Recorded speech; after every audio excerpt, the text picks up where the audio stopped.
Hi folks, Champagne Friday again. Richard Julian, I'm sitting here in a wonderful, very famous Swedish hotel that I never visited before, so I will not mention anything more than that.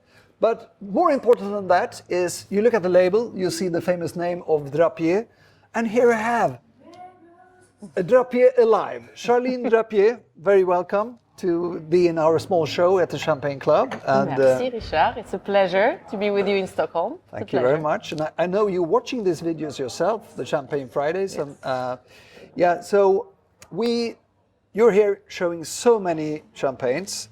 And as a client, as a consumer, we love that you have this huge portfolio. But how is it from your side when you make all the champagnes, and do you have this discussion of increasing or decreasing the amount of labels? I guess the decision is not rational because we like to have fun in what we do. So obviously it's a generation discussion, and the fun part of it is that my brothers and I, we work together as a family, as you know. I'm the 8th generation with my brothers, and my parents and my grandfather, who's still with us, he just turned 96. Wow. He has all this tradition of how he make his own wine, champagne that we still carry in the range. And there's the addition of my father, for instance, the Brut Nature that he made.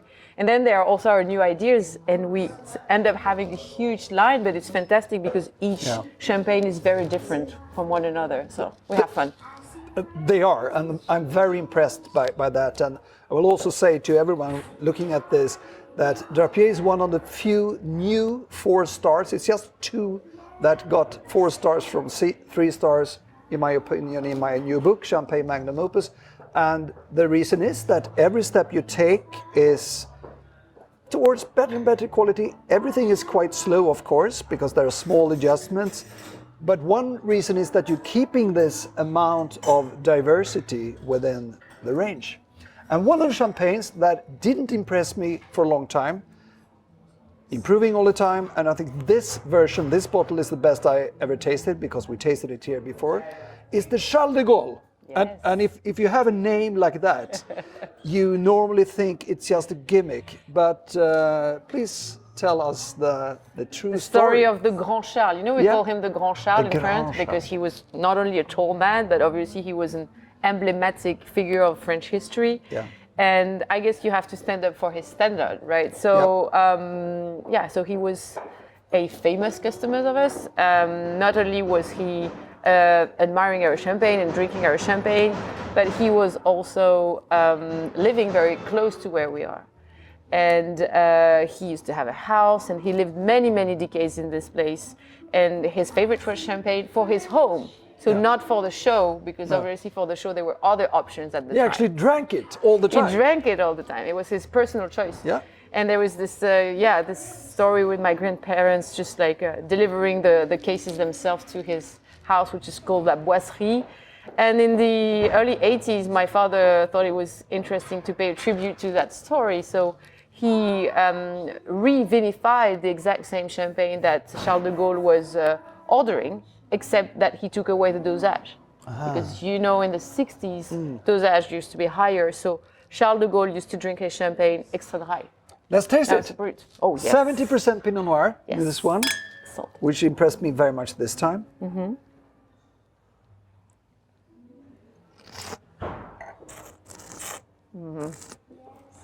70% Pinot Noir, 30% Chardonnay, and a lot of reserve wine. So it can be considered as a multi-vintage, and also 4 years on the lease. So you really get towards that vintage feeling, the complexity and the finosity. You really do here.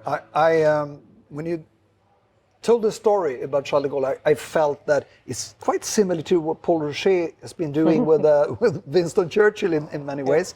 And that was my comparison when taste-wise, that it's this time a small Winston Churchill, less refined than that Cuvée Prestige. It's a third of the price. Yeah.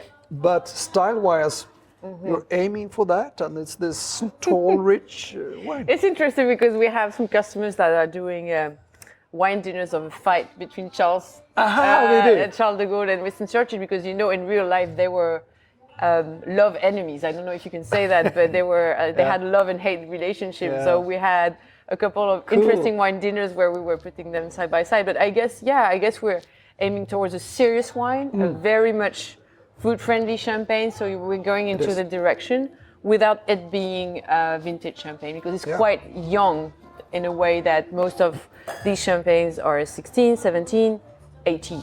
So, yeah. Now, we're speaking about the superstar. We've filmed this before, you know, probably the name, Grand Cendré before, and this is the new baby, the 2012, which you just tasted.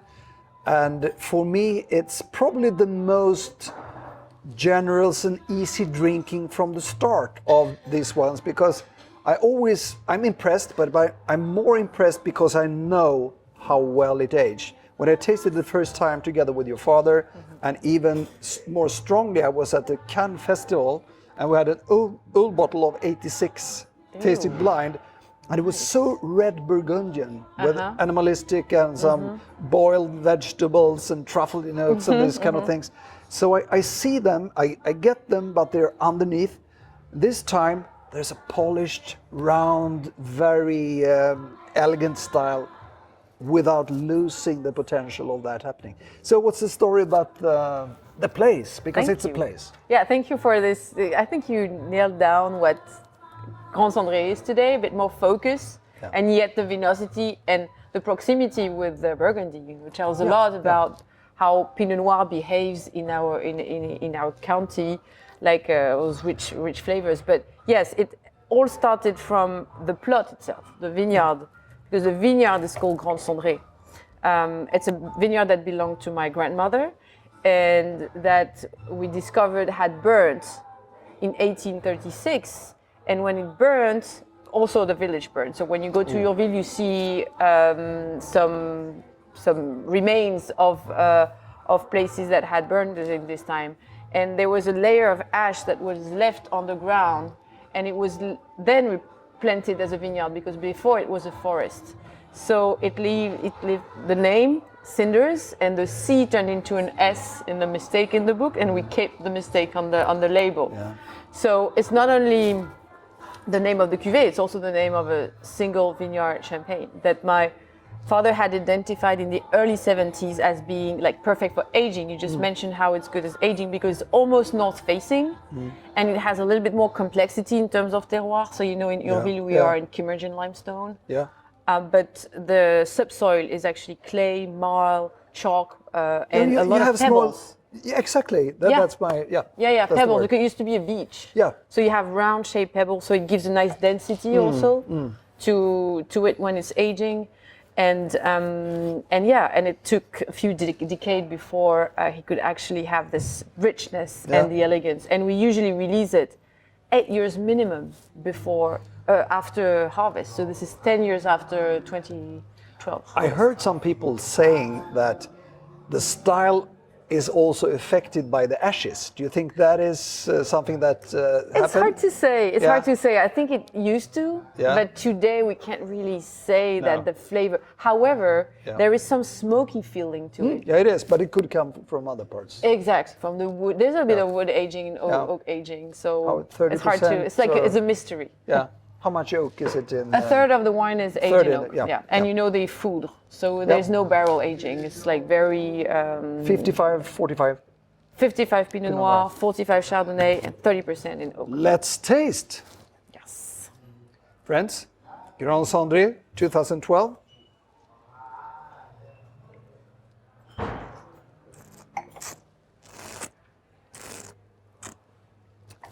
It starts for me with a buttery, clean, rich, soft layer that's on top of everything and very aristocratic. Then you get this first attack, still smoothness, huge concentration, lovely fruit, a lot of strawberry notes which are dominating, but even things like pear today. Underneath, you have a little bit of hints of olives, you have a little bit of tar, you have a little bit of vegetables, even broccoli and those kind of things, but will develop with age. And super long, extremely concentrated, but I will age it. I will no, not. It can age. Yeah, like us. So, Charline, lovely to see you here. Thank you, let's see some more and make some more Champagne Friday we will. movies together. together. Thank you. Cheers. Bye, santé. Santé.